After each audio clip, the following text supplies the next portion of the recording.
け愛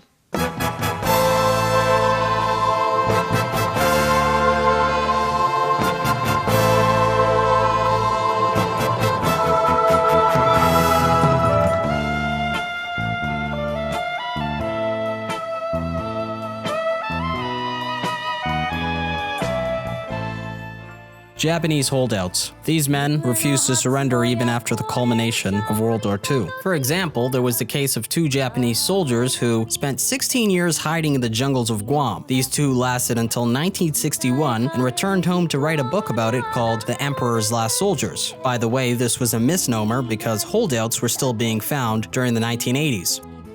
Today, I'll be telling you the story of Hiroo Onoda. At the age of 23, he was deployed to the Philippine island of Lubang, and he remained there until it was 1974 and he was 52.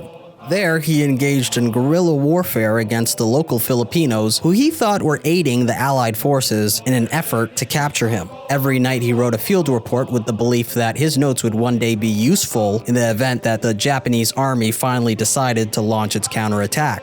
In his book, No Surrender, he writes, "Like nearly all of our countrymen, I consider Japan to be the invincible land of the gods. I sincerely believe that Japan would not surrender so long as one Japanese remained alive. Conversely, if one Japanese were left alive, Japan could not have surrendered." The story of Hiroo Onoda is one of intense patriotic conviction, but also blind allegiance, fanatical delusion, and dramatic irony.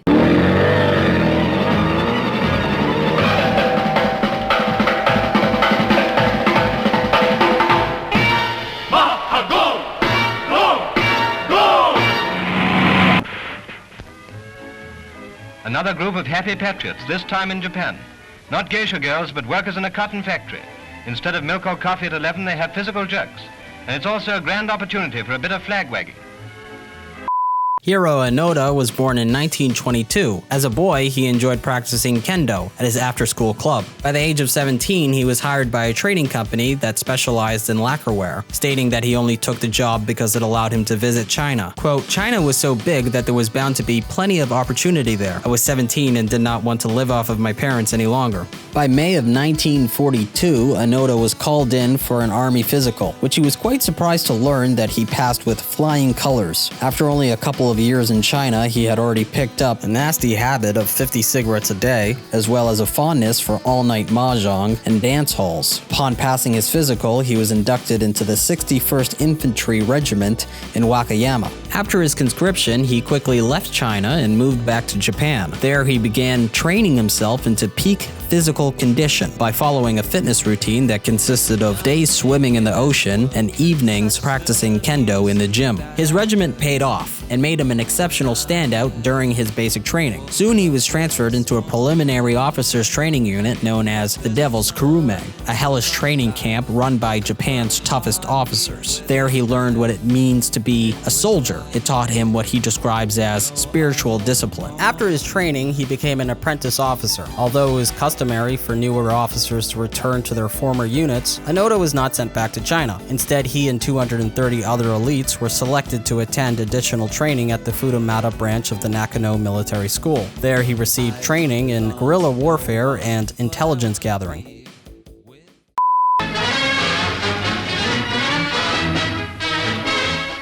Filipino troops have been fighting one of the hardest of many defensive actions forced upon the Allies in the Pacific.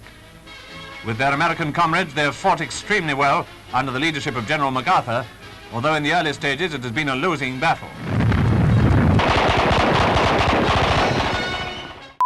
After some months of training, he and 43 other members of his Nakano class were sent to the Philippines to join the fight. By this point, it was 1944, and the Japanese war machine was already starting to lose its steam. Upon landing in Manila, General Muto relayed a similar sentiment to Onoda, as well as a select group of additional officers. Quote, "The war is not going well at the moment. It's urgent that you exert every effort to carry out your orders. Understand? I mean it." Then Major Takahashi of the Intelligence Division said, "Apprentice Officer Onoda will proceed to Lubang Island, where he will lead the Lubang garrison in guerrilla warfare. After that, Onoda received additional orders from his division commander, who told him the following, quote, "You are absolutely forbidden to die by your own hand. It may take 3 years, it may take 5, but whatever happens will come back for you. Until then, so long as you have one soldier, you are to continue to lead him. You may have to live on coconuts. If that's the case, live on coconuts. Under no circumstances are you to give up your life voluntarily." He writes, "I vowed to myself that I would carry out my orders. I said to myself, I'll do it, even if I don't have coconuts. Even if I have to eat grass and weeds, I'll do it."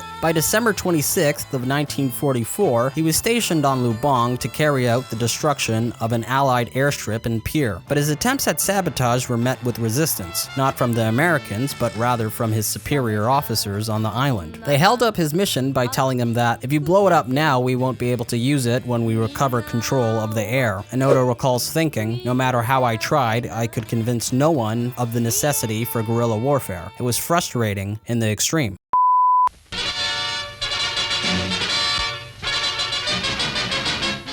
From the Japanese emperor downwards, the Japanese people, by their treacherous attack on America and on Britain, have marked a day that will live in infamy.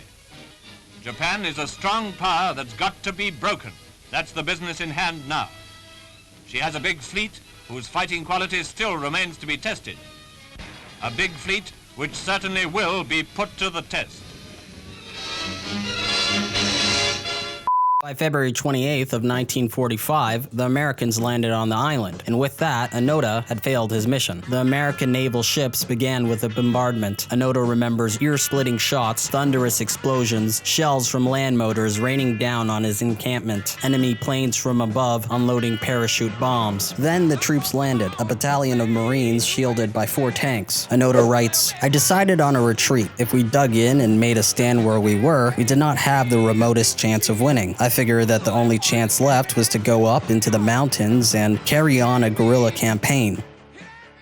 In the mountains, they split into cells. Each cell lived in the woods along the slopes of the hills. Onoda paired off with Corporal Soichi Shimada and Private First Class Kinshiki Kozuka. They were later joined by Private Yuichi Akatsu, who Onoda recalls with something between pity and disdain. "He kept hanging on to us because we had more food than the other cells. The other groups were almost always out of rice, and they kept coming to ask us to give them some of ours. So I gave them all the same answer. You men made pigs of yourselves when you had rice, so now you don't have any. Don't come asking me to give you any of ours. If we gave you rice, we'll all be in trouble. You do not know how to conserve." Onoda and his group were constantly on the move. They developed a circuit, each man carrying 45 pounds in weight as they moved from point to point, evading the enemy squad that patrolled the ridge every morning. In the dry season, they never slept in the same place for more than 3 days. They picked areas which had a natural slope. That way, if they were suddenly awakened, they would be able to see what was around them without having to rise up. Onoda writes that in his 29 years on Lubang, he never once slept soundly through the night. It wasn't only the potential of enemy sneak attacks that disturbed his sleep. The island was also full of rats. Rats that would grow to the length of about 9 inches, not counting the tail. There are also highly poisonous ants, and a lot of them. Onoda describes Lubang as one giant anthill. After he was bitten by one of these ants inside of his ear, Onoda caught a fever and went deaf for a week. As well as the ants, there were swarms of bees, centipedes, snakes as big as a man's thigh, and scorpions hidden under each rock and leaf. To protect themselves during the rainy seasons, when torrential rains and typhoon-force winds hit the island for 20 days straight, they built bamboo huts using a large tree, branches, coconut leaves, and vines. In their hut, they made room for a primitive kitchen, where they kept a stove made with flat rocks and a pot hanging from a pole. They subsisted on mostly boiled green bananas, although on a good day, their bananas would be cooked with coconut milk or dried meats. In order to prepare the dried meat, 3 times a year, Onoda and his men would shoot the local farmers grass-fed cows for meat. Ideally, they'd kill cows that wandered away from the village. Evening was best, evening plus rainfall was even better. That way the rain could muffle the noise of their gunshots. They'd then retreat back into the mountains where they would butcher the cow, giving them enough fresh meat for 3 days, and about 250 pieces of dried beef, usually only consuming 1 piece a day. Their water was acquired from streams and boiled to be purified from contamination. Quote, "During my 30 years on Lubang, the only thing I always had plenty of have was water. During desperate times, Onoda designed traps and snares in order to capture rats and other small game. Sometimes they stole rice by raiding local farms. These raids occasionally netted them other supplies like coffee, clothes, and canned goods. From a local school, they pillaged fruit preserves. In his book, Onoda states, "This did not trouble our consciences. It is normal in guerrilla warfare to try to acquire guns, ammunition, food, clothing, and other supplies from the enemy." Ever the soldier, Onoda kept himself tidy throughout his 29 years on Lubang. He and his men ritually cut each other's hair on the 29th of each month. That way they could keep track of the date by counting the number of days between haircuts. Upon his return to Japan in 1974, Onoda's calendar had only been 6 days off. In addition to calculating the date through haircuts, he divided their food into daily rations, which he organized in accordance with the moon. To brush his teeth, he used fibers from coconuts. He washed his face in streams, then he would massage his skin with kelp. He'd remove grime off of his uniform with lye from ashes and splashes from a pot of water. To check their health, they routinely examined their stools for signs of internal disorders and measured the girth of their wrists for variations in their weight. When the Lubang jungle became too hot to bear, their urine turned yellow. If they overexerted themselves, it became red. When this happened, it was a warning for them to take it easy for a while. They conducted guerrilla operations, which they called beacon fire raids, in order to clear the way for the Japanese landing party, which they were expecting, and to enlarge the territory under their control by keeping out all enemy trespassers. Onoda writes, "The raids would also help convey to the islanders the idea that it was dangerous for them to leave the villages and to go into the foothills to work." Beacon fire raids involved Onoda's cell targeting different spots on the island, usually during the early parts of the dry season, and burning piles of rice belonging to the local farmers. Since they didn't always have matches available, typically Onoda would create a spark by igniting a little gunpowder by utilizing a combination of a lens and the sun. Next, they would scramble to seize whatever supplies the islanders had left behind. Then they would retreat back into the jungle. Throughout his 29 years on Lubang, Onoda claims he killed about 30 Filipinos and injured nearly 100. The locals estimated that he killed at least 50. One local told press that his brother was shot while gathering coconuts up in a tree, and after he fell to the ground, Onoda is said to have hacked him to death. Around the middle of October, another cell found a leaflet. Written on it was a statement which read, "The war ended on August 15th. Come down from the mountains." A few months later, a Boeing B-17 flew over their hideout and dropped additional leaflets. Printed on them was an official order to surrender from General Yamashita. After scrutinizing the leaflet, they concluded that it was phony. Out of the 3 other men in Onoda's cell, it was Private Yuichi Akatsu that he disliked the most. Onoda remarks, "Akatsu was the weakest of us, both physically and morally. When we brushed up against the enemy, he was always the one who fell behind or lost track of the others. Without a doubt, he was a liability for us. In 4 years, Akatsu tried to escape 3 times. Usually they performed tasks in pairs while the other 2 stayed behind to guard the encampment. Akatsu would make a break for it every time he and Shimada left camp together." Onoda comments that he knew to keep a watchful eye on Akatsu when it was just the 2 of them. Shimada, on the other hand, did not. Therefore, Akatsu would often embrace the moment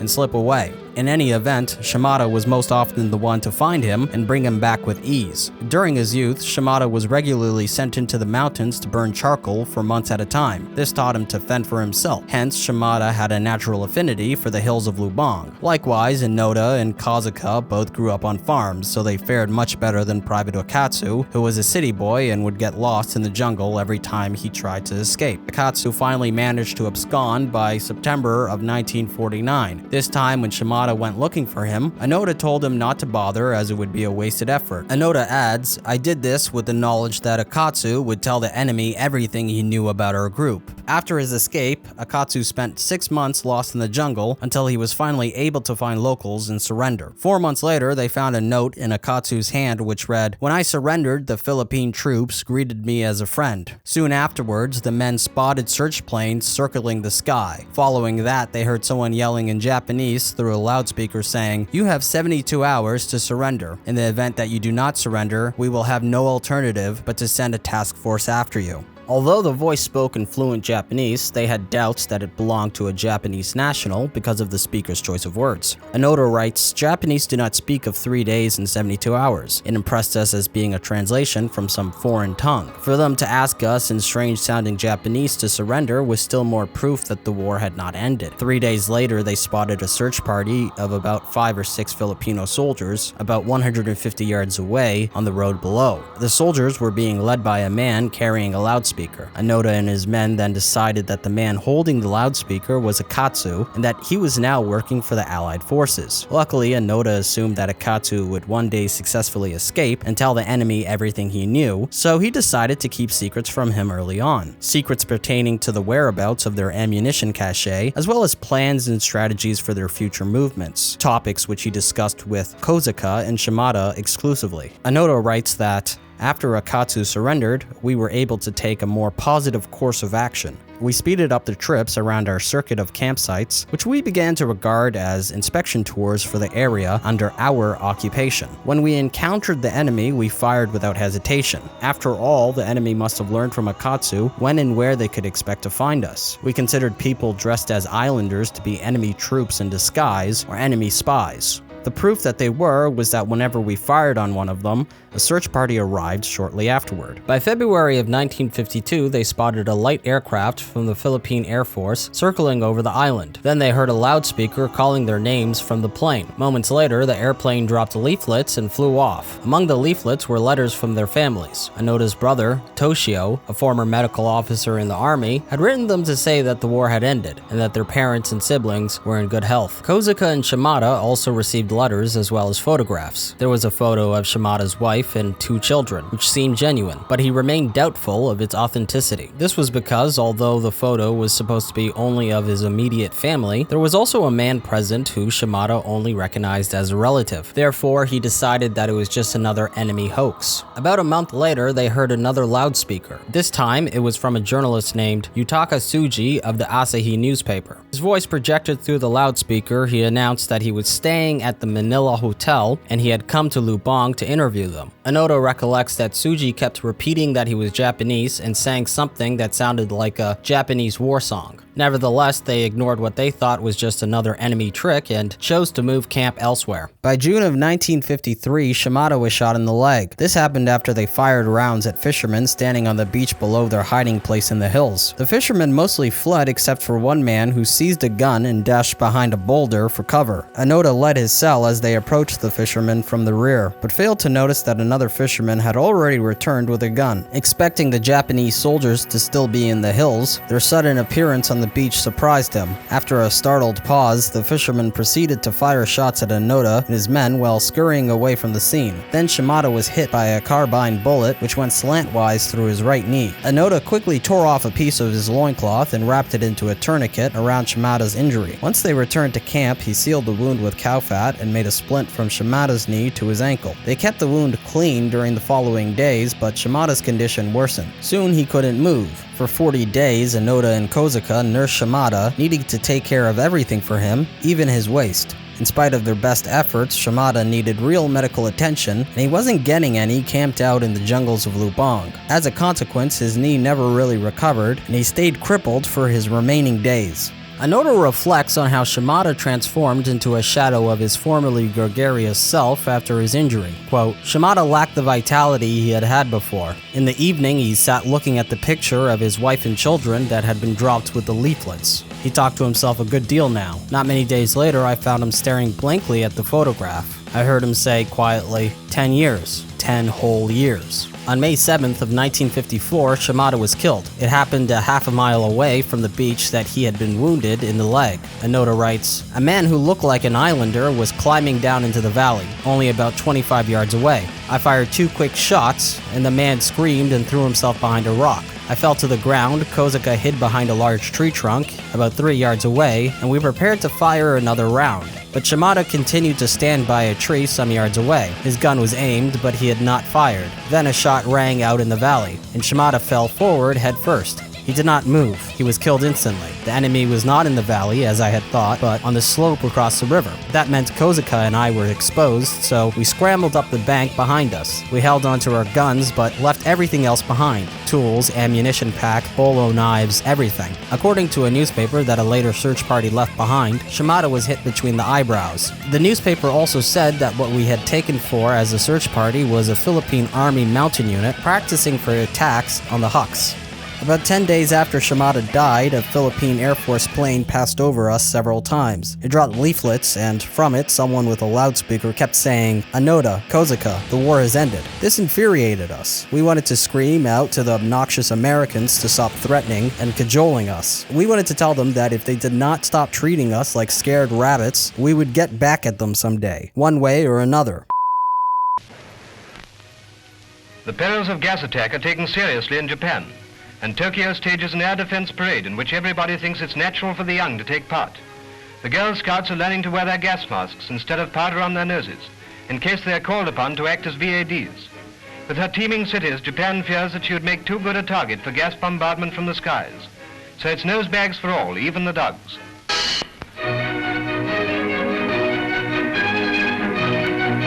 A few days after that, there was a noise in the forest. I listened closely and decided it was only islanders cutting trees, but we quickly moved on to a different campsite. Afterward, I found out from a pamphlet left behind by a search party in 1959 that around the time in question, my brother Toshio and Kozuka's younger brother Fukuji had been in Lubang looking for us. One day, in a dense forest not far from the place where Shimada was killed, I found a Japanese flag on which the names of my family and some of my relatives had been written. Among the names were Yasui and Noriko, which presumably stood for my oldest brother's wife, Yasui, and a cousin called Nori. But if the signatures were genuine, why was it that the final E was omitted from Yasui and Ko added to Nori? I came to the conclusion that the flags must be a fake message of some sort. We did not believe for an instant that the war had ended. On the contrary, we expected the Japanese army to send a landing force to Lubang, or at least to send secret agents to establish contact with us. Okay, so that's it for part 1. I hope you enjoyed it. Second half will be coming out soon. Otherwise, thank you so much, everybody who's joined us here for all the weird stories. For all the weird stories. Did you like that? I don't know. Anyway, so I'm going to be posting more content, more regular content onto a second channel. Just stuff like vlogs and rants and I don't know, maybe I'll do some like food reviews or something. Who knows? We'll get crazy. We'll shake and bake. We'll do whatever. Trust me, it'll be unbelievable. One more thing that's been unbelievable, it's just been crazy, is the new influx, the 5,000 new people who joined us within the last 28 days, which has just been like pinch me, you know. That's pretty much what I've been doing every day. I've just been pinching myself. Crazy. And thank you so much, guys. I mean, I really appreciate it. And you're all guys. So I'm going to call you guys because, like, I think 99% of you guys are men. So we're all men here. We're all, we're men. Hey. Okay, so I guess check out my second channel. New videos coming out soon. Otherwise, take care. Stay tuned for more weird stories. Okay. 沖のパソコン。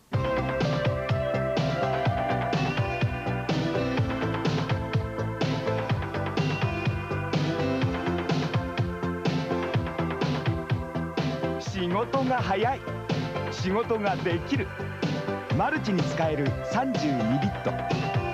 一等元気、沖のパソコン。沖